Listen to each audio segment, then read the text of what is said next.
part 2 of having a baby in NICU. And if you missed the first one, watch it first.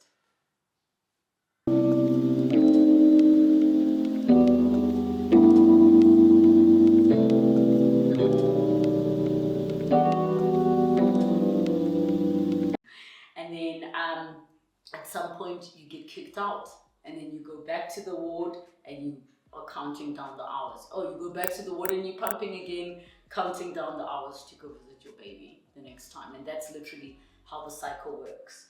Well, what happened to the other woman in my ward with their babies, you don't get as much one-on-one time with a nurse. In NICU, you have a nurse dedicated to your baby. In that time, she's answering your questions. Literally, they are pulling your nipple, helping you figure out how to breastfeed while I'm on the phone with my lactation specialist. They are a part of it. They are chatting to you about, okay, do you know how to bath a baby? Let's talk about how to bath a baby. Let's talk about, so what I loved about NICU is that you get one-on-one time, whereas some of the moms in the ward with me were kind of like, the nurse would come and say, it's time to feed your baby, and then they're like, what am I supposed to be doing? It's overwhelming. And then they leave the baby there, and then the person's like, hi, there's a child, and what do I do with it? But at NICU, you go there and there's somebody talking you through everything. This is when they ate. This is what happened. Okay, let's change his diaper. Can you see that it's like black? This is the first. They're explaining so many things. They're explaining the fact that the first bit of milk that comes out is colostrum, and it's thick, and it's got all important antibodies, and you have that one-on-one time multiple times in a day. So for me, that part of NICU was amazing, and getting to know the nurse, getting to know all the other moms, and then hearing the heartbreaking stories. I mean, here I was miserable come time for them to discharge me after a few days, and my baby had to stay in. That, oh my gosh, I'm being discharged. There are moms whose babies had been there for 6 months plus. There was a baby who was born just over half a kilogram that was still there. The parents were coming every single day. Imagine how heartbreaking it is. There's a woman maybe 2 beds away from me, or 2 babies away from me, whose baby was just ill, and she would come every day and just be praying. The whole time in that session of that visiting time is praying. And then there's a room across from the NICU where moms can go pump, and that's the cycle. And it's an interesting little community to be a part of.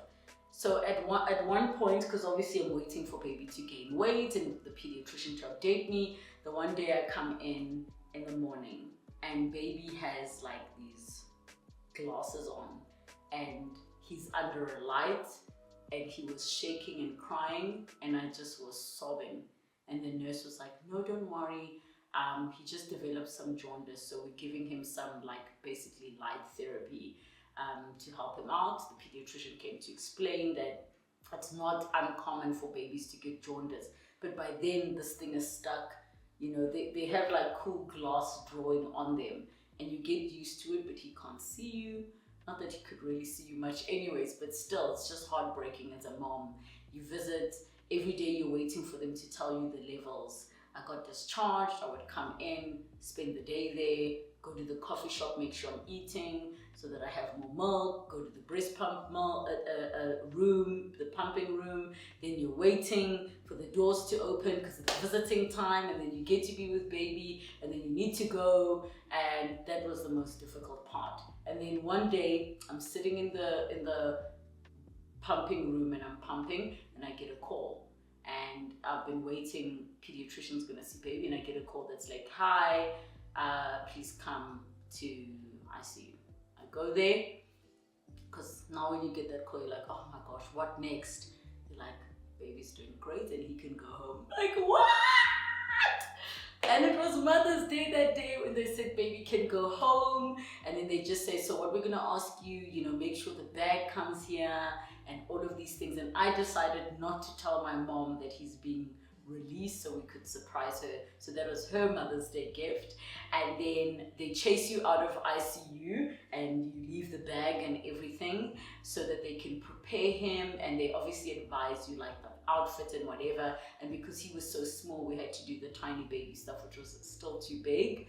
And they obviously advise you as well, please, there has to be a car seat. He's not going to be released without a car seat. And then because the glasses are stuck down with tape, they also don't want you there to hear him cry when they pull it off. Oh, one of the things I must mention before I finish up the story is that when you are waiting outside ICU, it's like a bunch of moms just like anxiously waiting to go in. Sometimes you'll hear a baby crying, and every mom every time knew when it was her child crying. So the one day we're standing outside and it's maybe 5 minutes to go before they open the doors, and I hear my baby. I'm like, it's my baby crying. That's my baby. And then they open the doors. He's like, my baby. And he knows his mom's voice. Oh, guys, such a special feeling. Such a special feeling that he just already knows your voice.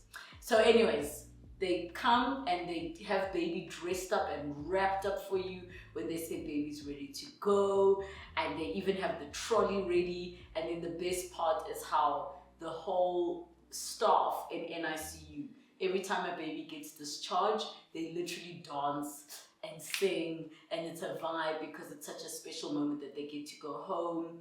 And of course, the staff, just so much love to them for being a part of this, and just, you know, they wheel and sing you out, and then before you leave the ward, you have to pose in front of the camera next to the baby, so that they're like, who took this baby out of the hospital? Obviously for safety reasons. And then the nurse walks you out, as in my baby's nurse, and she helped me out, just like giving me a list of things to buy. Okay, to top up, let's get this formula, it just helped me. And then they take you outside, they check the car seat, they check you put baby in nicely, and then I made sure that I got her lunch because I was so grateful for her love and support. And then that's it, suddenly you're like, okay, the baby's here. And yeah, that was the experience of having a baby in ICU. It's really, really tough if you find yourself in that situation, because you can't just go whenever you want. You find yourself in the ward. All you're thinking about is the baby, while other moms have their babies with them and you don't have your baby. But I also understand why it's necessary, and I'm grateful that they err on the side of caution, because in that little period of time, anything can happen. You know, new babies forget to breathe. Certain things don't kick in. There's so many things that can happen. So I was grateful for that. And of course to the nurse and the staff at the hospital who were so supportive with everything. So yeah, that's what it's like having a baby in NICU. If you've had the same experience, how long did it happen for? How did you cope with being discharged and having to come in every day? I did beg the hospital for a bed. I was like, I will pay for it. And they were like, unfortunately, we don't have any beds available and we can't justify keeping you here. If you are fine and you will be okay. And yeah, that's what it's like having a baby in ICU. I hope this video was helpful, or that at least it was able to dispel some of the fears you might have. You will get a lot of support, especially if you're in a private hospital. I cannot speak for public hospitals because I don't have that experience, but I do believe that even public hospitals have stellar nurses who are caring, who are awesome, especially when they're dealing with babies. And then of course you have the pediatricians whose job it is to come and say, ooh, I sense a problem here, or things look fine, and all of those things. So let me know your experiences, share any questions or comments you might have down below. Thank you so much for tuning in for this video. We'll see you in the next one.